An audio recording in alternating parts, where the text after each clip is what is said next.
Good morning students. हम लोग अपने पिछले लेक्चर में बात कर रहे थे मानव भूगोल के मूल सिद्धांतों के बारे में। उसमें हमने दो सिद्धांतों के बारे में बात कर ली थी, क्रियाशीलता का सिद्धांत और पार्थिव एकता का सिद्धांत।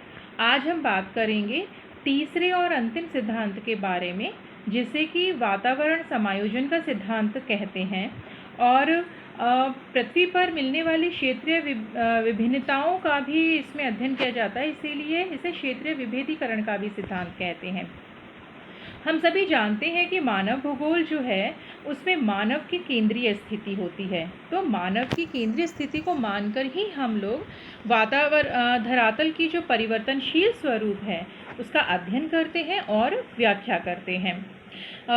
धरातल के ऊपर जितने भी प्राकृतिक वातावरण के तत्व हैं पृथ्वी के ऊपर, जैसे कि भूमि की बनावट, जलवायु के कारक के अंतर्गत विभिन्न जलवायु के तत्व जो जैसे कि तापमान, वर्षा, वायुदाब आदि जो है वो सभी आ जाते हैं। आदि और मनुष्य के आर्थिक, सामाजिक, सांस्कृतिक वातावरण के तत्व, जिसके अंतर्गत वेशभूषा, रहन सहन, खान पान, रीति रिवाज आदि जो आते हैं वे आदि में विभिन्न क्रियाओं को प्रभावित करते हैं। यानी कि प्राकृतिक वातावरण के विभिन्न तत्व जो हैं और मानव के जो सांस्कृतिक भूदृश्य हैं, सांस्कृतिक तत्व हैं, सांस्कृतिक वातावरण के जो तत्व हैं, वे सभी मनुष्य की विभिन्न क्रियाओं को प्रभावित करते हैं। यानी कि प्राकृतिक वातावरण के साथ साथ सांस्कृतिक वातावरण जो है मनुष्य का, वो भी मानव के द्वारा की जाने वाली क्रियाओं को प्रभावित करता है। सांस्कृतिक और प्राकृतिक वातावरण के तत्वों से प्रभावित होने के साथ ही मनुष्य जो है वो अपनी स्वयं की बुद्धि, कौशल, तकनीकी ज्ञान के आधार पर भी विभिन्न कारकों से अनुकूलन करता है और कठिन परिस्थितियों को जीवन निर्वाह के अनुसार वो रूपांतरित करने की कोशिश करता है, परिवर्तित करने की कोशिश करता है।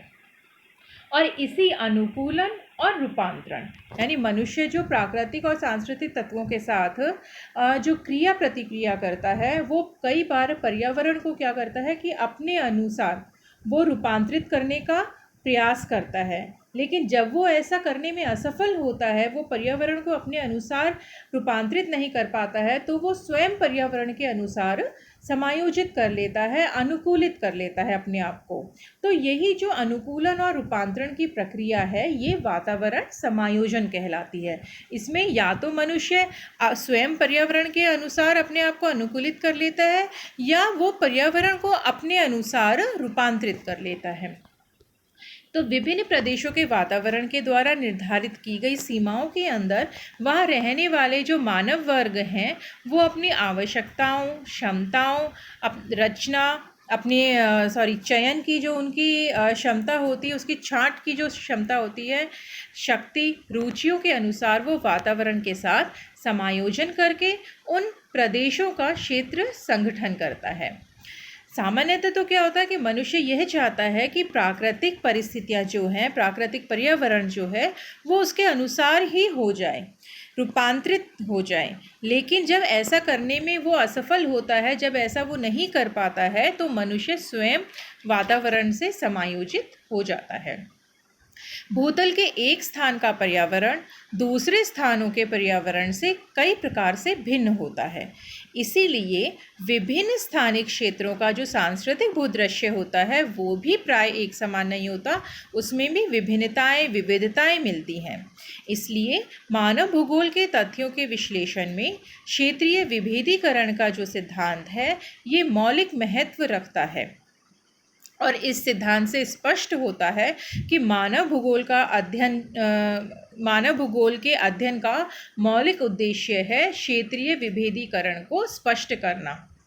क्षेत्रीय विभेदीकरण का वास्तव में अर्थ है न केवल क्षेत्रों में अंतर का होना है, बल्कि क्षेत्रों में विविधता का होना है। यानी कि ये सिद्धांत ये बताता है कि क्षेत्रों में विभिन्नताओं के साथ साथ क्षेत्रों में विविधता होती है।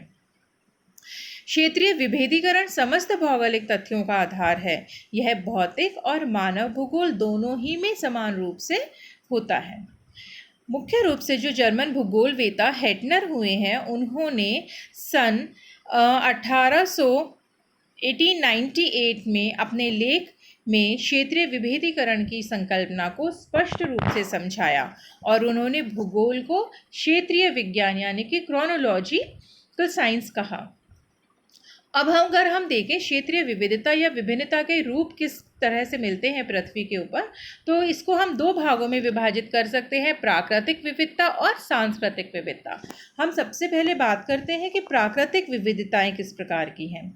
तो पृथ्वी तल के ऊपर विभिन्न क्षेत्रों में प्राकृतिक और सांस्कृतिक दोनों तत्वों की विविधता मिलती है। भौतिक तत्व जैसे कि उच्चावच, जलवायु, वनस्पति, पशु जीवन, जलाशय आदि के वितरण में विषमता मिलती है। धरातल पर कहीं पर पर्वत है, पठार है, कहीं मैदान है, कहीं झीलें हैं, कहीं महासागर है, तो कहीं गहरी खाइयाँ। ये सब विविध रूप धरातल के ऊपर पाए जाते हैं। जल स्थल के वितरण को अगर हम देखें तो वो भी उत्तरी और दक्षिणी गोलार्ध में भिन्न है। उत्तरी गोलार्ध में स्थल भाग अधिक है तो दक्षिणी गोलार्ध में जल का भाग अधिक है। जलवायु के तत्वों में भी विविधता मिलती है। विभिन्न स्थानों और प्रदेशों की जलवायु के साथ साथ उनकी अक्षांशीय स्थिति, सागर से दूरी, ऊंचाई, सूर्य तप का वितरण, जल स्थल के वितरण आदि के प्रभाव से अधिक भिन्नतापूर्ण होती हैं। भूतल के भूमध्य रेखीय क्षेत्रों में उष्ण और नम जलवायु मिलती है, जबकि ध्रुवीय क्षेत्रों को देखें तो वहाँ पर हिमाच्छादित टुंड्रा जलवायु मिलती है, बर्फ दृष्टिगोचर होती है। अब वनस्पति का निर्धारण हम जानते हैं कि जलवायु और मिट्टी के द्वारा होता है।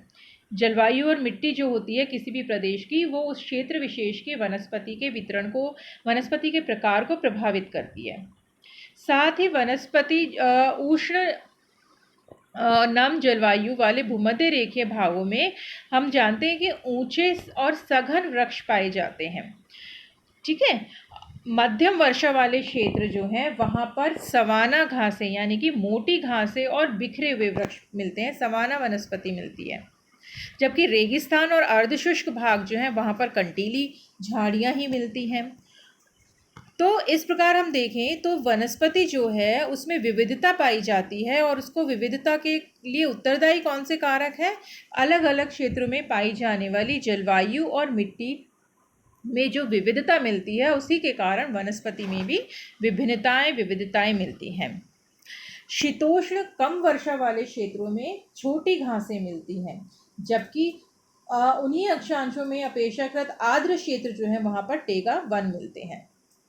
अगर अब हम मानवीय या सांस्कृतिक विविधता की बात करें तो सांस्कृतिक तथा भौतिक पर्यावरण और मनुष्य के मध्य जो अंतरक्रिया होती है उसका परिणाम होते हैं सांस्कृतिक तथ्य। भौतिक पर्यावरण और मानव समुदाय दोनों में क्षेत्रीय विविधताएं पाई जाती हैं, तो सांस्कृतिक तत्वों में भी क्षेत्रीय विविधता का होना स्वाभाविक है। सांस्कृतिक वातावरण मनुष्य के द्वारा निर्मित किया हुआ भूदृश्य होता है, जिसमें मानवीय निवास गृह, आवागमन के साधन, सिंचाई के साधन, परिवहन और संचार के साधन, आर्थिक व्यवसाय, श्रम विभाजन, खेत, कारखाने, बैंक, बीमा संस्थान, साहित्यिक, वैज्ञानिक, औद्योगिक, राजनीतिक संस्थाएं आदि सभी शामिल होती हैं। इसके अलावा इसमें सामाजिक व्यवस्था, श्रम विभाजन, जीवन के मान भी शामिल होते हैं। मानव निवास के लिए उपयुक्त परिस्थितियों वाले भागों में जनसंख्या का जमाव जो है वो अधिक मिलता है, जबकि मानव के निवास के लिए जो अनुपयुक्त क्षेत्र हैं जैसे कि टुंड्रा, मरुस्थल, उच्च पर्वतीय क्षेत्र, दलदली भाग, जंगल, वहाँ वो क्षेत्र जो है वो जनविहीन होते हैं, वहाँ पर जनसंख्या अति अल्प मात्रा में मिलती है।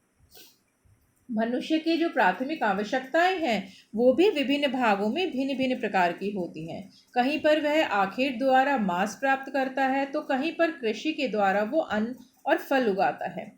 जलवायु के अनुसार ही भिन्न भिन्न क्षेत्रों के लोग जो हैं उनके जो वस्त्र होते हैं उनमें भी अंतर पाया जाता है। कहीं पर लोग सूती वस्त्र पहनते हैं तो कहीं ऊनी, कहीं पर खाल से निर्मित समूरधारी वस्त्र धारण करते हैं।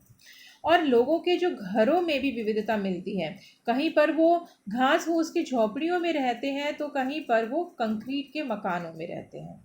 इस प्रकार भूतल पर जो क्षेत्रीय विविधता होते हुए भी कुछ क्षेत्रीय प्रतिरूपों में समानता भी दृष्टिगोचर होती है, जिसके आधार पर प्रदेशों की पहचान की जाती है, जैसे कि कृषि प्रदेश, औद्योगिक प्रदेश, सांस्कृतिक प्रदेश आदि। अब अगर हम देखें वातावरण समायोजन की बात करें तो क्षेत्रीय विविधताओं एवं विषमताओं के कारण एक क्षेत्र के मनुष्य जब दूसरे प्रदेश में जाते हैं तो धीरे धीरे वहाँ के वातावरण के अनुसार स्वयं को बदलने की कोशिश करते हैं।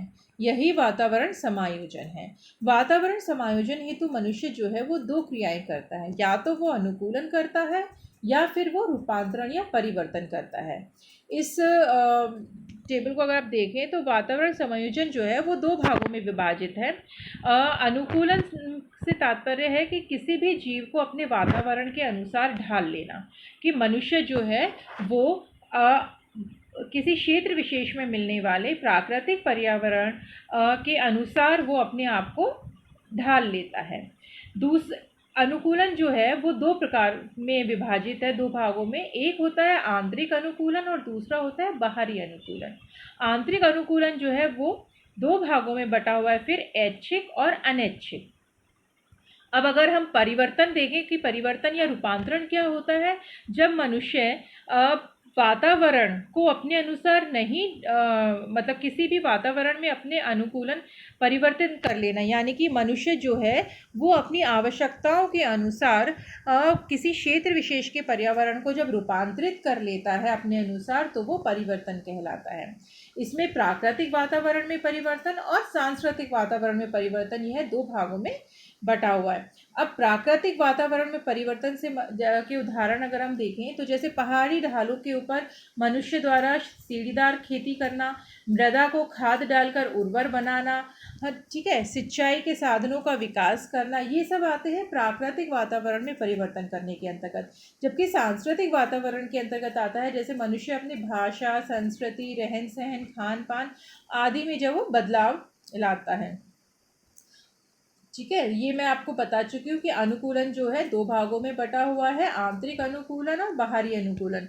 आंतरिक अनुकूलन के अंतर्गत है कि मनुष्य वातावरण के अनुसार अपनी बोलचाल, खान पान, रहन सहन आदि के अनुसार अपने आप को बदल लेता है। और बाहरी अनुकूलन से तात्पर्य है कि मनुष्य द्वारा दूसरे क्षेत्र में जाकर बसने पर वहाँ की वेशभूषा के अनुसार अपनी वेशभूषा को बदल लेना। और रूपांतरण और परिवर्तन जो है ये है प्राकृतिक वातावरण के विभिन्न कारकों की कठोरता से बचने के लिए मनुष्य जो स्वयं कृत्रिम उपाय अपनाता है वो उसे रूपांतरण कहते हैं। यह वैज्ञानिक और तकनीकी ज्ञान द्वारा संभव है।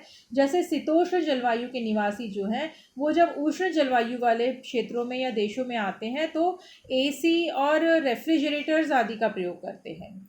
ठीक है, तो इस प्रकार समायोजन की प्रक्रिया पृथ्वी की विभिन्न एजेंसियों प्रदेशों में चलती रहती हैं, जैसे कि टुंड्रा प्रदेश में शीत जलवायु से समायोजन हेतु शिकार करना, इग्लू में रहना, सील मछली की चर्बी जलाकर मकान को गर्म करना आदि। और भूमध्य रेखीय प्रदेशों में जो पिग्मी जाति के लोग मिलते हैं वो वहाँ पर इतनी अधिक आर्द्रता और गर्मी होती है कि वो लोग अर्धनग्न अवस्था में रहते हैं जंगलों में। तो इस प्रकार हम कह सकते हैं कि वातावरण समायोजन का जो सिद्धांत है ये प्रादेशिक सिद्धांत है और यह समायोजन प्रक्रिया हर क्षण प्रति क्षण चलती रहती है। वातावरण समायोजन में स्थानिक भिन्नता मिलती है जिसका मुख्य कारण धरातलीय उच्चावच और जलवायु के अनुसार क्रियाशील मानव समूह है। तो इस प्रकार हमारा वातावरण समायोजन का सिद्धांत और क्षेत्रीय विभेदीकरण का जो सिद्धांत है वो पूरा होता है। अब अगर हम मानव भूगोल के सिद्धांतों का सारांश अगर एक बार वापस से बात कर लें तो मानव भूगोल में विभिन्न प्रदेशों का भौगोलिक अध्ययन करते समय निम्न सिद्धांतों को ध्यान में रखा जाता है। पहला परिवर्तन का सिद्धांत, फिर पार्थिव एकता या अंतर संबंध का सिद्धांत, तीसरा वातावरण समायोजन का सिद्धांत। प्राकृतिक वातावरण के तत्व मनुष्य पर प्रभाव डालने के साथ आपस में भी एक दूसरे को प्रभावित करते हैं और मानव वर्ग प्राकृतिक वातावरण का प्रयोग करके सांस्कृतिक वातावरण का निर्माण करता है। अतः वातावरण और मानवीय क्रियाएं एक दूसरे से संगठित रूप में ही अध्ययन की जानी चाहिए। इस प्रकार हमारा ये जो टॉपिक है मानव भूगोल के सिद्धांत, ये पूरा होता है। Thank you. नेक्स्ट लेक्चर में हम नेक्स्ट टॉपिक के बारे में बात करेंगे। Thank you.